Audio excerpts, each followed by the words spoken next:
萧家，萧炎。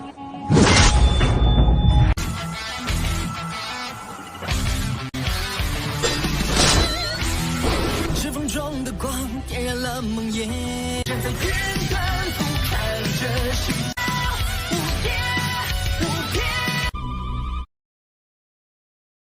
Selamat datang di channel hiburan netizen.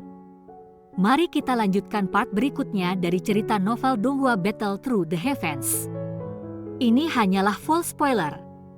Tanpa banyak kata demi menghemat kuota, segera kita mulai isi ceritanya.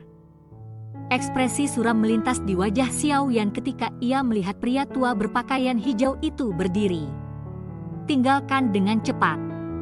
Ekspresi Xin Lan juga berubah saat dia buru-buru beralih ke Xiao Yan dan memerintahkan. Kedua sesepuh yang telah memblokir jalan keluar Xiao Yan tampaknya telah mendengar kata-katanya.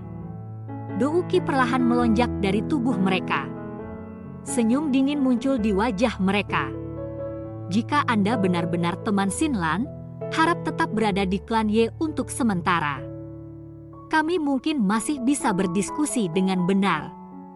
Mata pria tua berbaju hijau itu menatap tajam ke Xiao Yan saat dia berbicara dengan suara yang dalam. Xiao Yan tanpa ekspresi. Harusnya hanya mengkhawatirkan situasi dokter peri kecil. Di mana dia akan menemukan waktu untuk memikirkan klan Ye. Ikuti aku. Tatapan Xiao Yan beralih ke Xin Lan saat dia berbicara. Setelah itu, dia berbalik dan berjalan menuju pintu keluar aula. Dua sesepuh klan Ye yang menghalangi pintu benar-benar diabaikan olehnya. Tindakan Xiao Yan ini menyebabkan Xin Lan menjadi sedikit terkejut.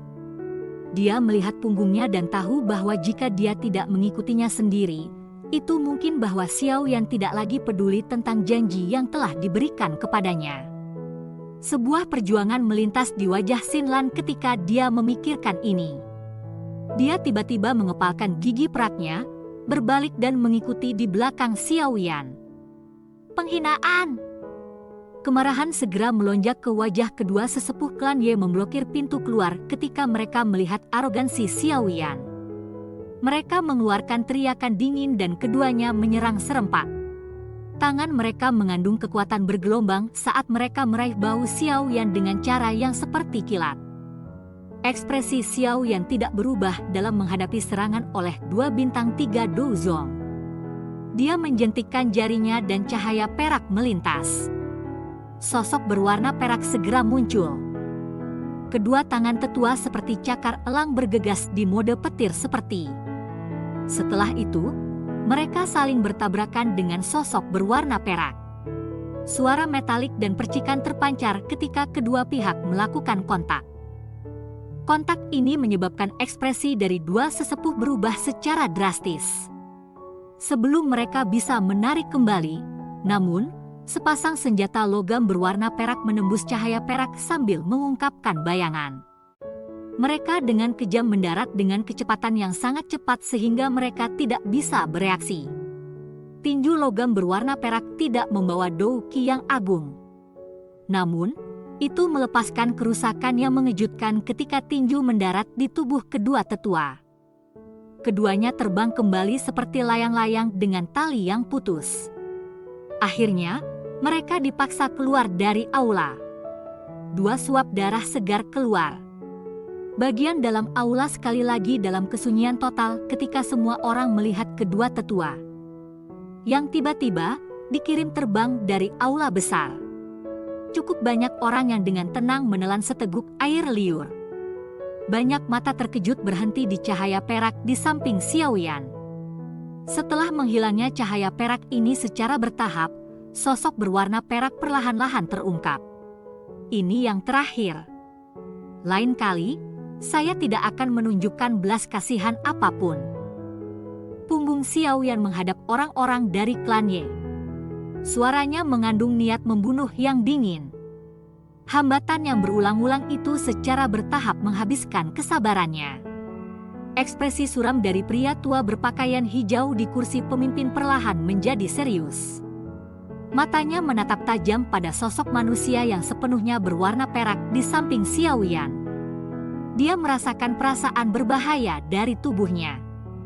Saat ini, boneka setan bumi sudah pasti sangat diperkuat setelah menyerap pil petir di lembah api terbakar. Menurut tebakan Xiaoyan, itu harus mampu melawan langsung terhadap bintang 7 Douzong.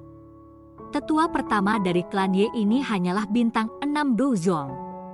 Tidak mungkin baginya untuk menjadi lawan boneka setan bumi. Ini boneka? Mata pria tua berbaju hijau itu berhenti sejenak di boneka setan bumi. Akhirnya, dia tampaknya telah menemukan sesuatu. Matanya menyipit saat dia perlahan berbicara, melihat Xiaoyan dengan terkejut saat dia melakukannya. Xiaoyan tidak menjawab. Dia melambaikan lengan bajunya dan sekali lagi menyimpan boneka setan bumi ke dalam cincin penyimpanannya. Dia menuntut, "Bisakah saya membawa Xinlan bersama saya sekarang?" Pria tua berpakaian hijau itu dengan erat mengerutkan kening. Tatapannya terfokus pada Xiaoyan. Pria muda misterius ini tidak hanya mencapai kelas Douzong pada usia yang sangat muda, tapi juga memiliki boneka dengan kekuatan yang membingungkan. Sepertinya latar belakangnya cukup mengesankan. Tidak heran kalau Xinlan akan selalu percaya diri ketika berbicara tentang dia. "Aku yang lama adalah Yezong, tetua pertama dari klan Ye. Apakah teman muda ini bernama Xiaoyan?" Kemuraman di wajah pria tua berbaju hijau itu perlahan ditarik saat dia menangkupkan tangannya ke Xiaoyan. Kekuatan yang ditampilkan Xiaoyan cukup untuk mengguncang klan Ye saat ini. Oleh karena itu, nadanya jelas jauh lebih sopan daripada sebelumnya. Xiaoyan mengangguk tetapi tidak ingin tinggal lama. Dia mengangkat kakinya dan berjalan keluar dari aula. Xinlan di belakangnya ragu sejenak sebelum menoleh ke Yezong. Dia berkata, "Tetua pertama, saya akan kembali setelah kakak laki-laki Xiaoyan menyelesaikan masalahnya." Xinlan buru-buru mengikuti Xiaoyan setelah membalasnya. Yezong melebarkan mulutnya ketika dia melihat situasi ini. Namun, dia hanya bisa menghela nafas. Dia berhenti mengatakan apa-apa dan membiarkan mereka berdua pergi. Tetua pertama. Tetua keempat, yang telah dikalahkan oleh Xiaoyan dengan satu tangan, naik dengan kakinya pada saat ini dan melihat Yezong. Yezong melambaikan tangannya dan menghela nafas, "Lupakan, biarkan mereka pergi." Xiaoyan ini mungkin memang bukan orang biasa. Klan Ye mungkin benar-benar harus bergantung padanya kali ini. Bagaimana bisa? Dia mungkin sangat kuat, tapi kekuatan kecil ini jauh dari cukup dari memungkinkan klan Ye kami untuk memasuki kursi sesepuh menara pil. Tidak menempatkan harapan kami pada orang yang latar belakangnya kami tidak terbiasa dengan sedikit. Tetua keempat itu ragu sejenak sebelum berbicara. "Kami tidak punya pilihan. Saat ini, cukup banyak fraksi kuat yang mengatur pandangan mereka pada klan Ye kami.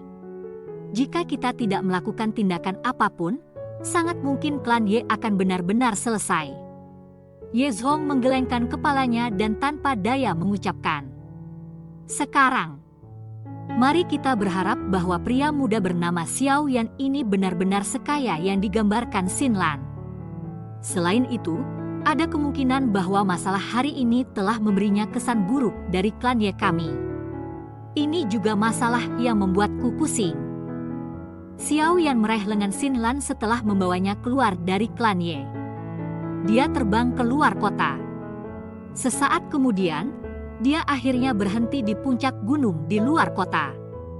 "Anda harus mewaspadai masalah tentang dokter peri kecil, kan?" Xiaoyan segera bertanya dengan suara yang dalam setelah mendarat di puncak gunung. Xinlan sedikit mengangguk. Bagian belakang giginya menggigit bibir merah bawahnya saat dia dengan lembut berkata, "Saat itu, kakak dokter peri kecil, Zian, dan aku berhasil keluar dari lubang cacing. Setelah itu, kami menghabiskan beberapa bulan untuk mencapai wilayah Pil. Setelah kami tiba di wilayah Pil, sebuah fraksi amoral yang disebut Gerbang Yuxian mengarahkan pandangan mereka pada kakak dokter peri kecil karena kecantikannya. Dalam kemarahannya, dia membunuh semua orang di fraksi itu. Namun, kepala gerbang Yuxian juga merupakan elit Douzong. Meskipun dia akhirnya mati di tangan dokter peri kecil, dia juga menderita beberapa luka. Secara kebetulan, itu telah mengakibatkan melemahnya segel dan tubuh racun setan meletus. Akhirnya, dia ditemukan oleh seseorang. Tubuh racun menyedihkan adalah representasi dari bencana di daerah Pil karena telah ada sejumlah bencana yang telah diciptakan sebagai akibat dari tubuh racun yang menyedihkan meletus. Oleh karena itu, berita tentang tubuh racun menyedihkan baru saja menyebar ketika banyak fraksi menyerangnya. Lembah Sungai Es adalah yang paling aktif. Namun, niat mereka bukan untuk menghancurkan tubuh racun yang menyedihkan. Sebaliknya, mereka ingin mendapatkan tubuh khusus ini karena lembah Sungai Es suka mengumpulkan berbagai jenis tubuh unik. Setelah itu, mereka akan menggunakan metode khusus untuk mentransfer jiwa seorang ahli di dalam lembah ke dalam tubuh. Dengan demikian, mereka akan dapat memperoleh beberapa kemampuan dalam tubuhnya. Ekspresi Xiao Yan secara bertahap menjadi gelap dan serius ketika dia mendengar kata-kata Xin Lan. Lembah Sungai Es ini memang bukan sesuatu yang baik. Beberapa waktu sebelumnya, tempat sembunyi dokter peri kecil ditemukan oleh lembah Sungai Es. Setelah itu, dia bertukar pukulan dengan para ahli pihak lain dan menderita cedera serius. Kakak Xiao Yan, Xin Lan tidak berguna. Saya bahkan tidak bisa membantu apapun. Mata Xin Lan juga memerah ketika dia berbicara sampai titik ini. Dia menyalahkan dirinya sendiri atas ketidakberdayanya. Xiao Yan menghisap nafas dalam-dalam. Dia melambaikan tangannya dan berkata, "Ini bukan salahmu. Kamu harus tahu di mana dokter peri kecil saat ini kan?" "Ya, saya mendapat informasi yang diberikan oleh kakak dokter peri kecil kepada saya. Namun, tempat itu saat ini dikelilingi oleh para ahli dari lembah Sungai Es. Saya bahkan tidak bisa masuk." Xin Lan mengangguk dan berkata, "Di mana itu?"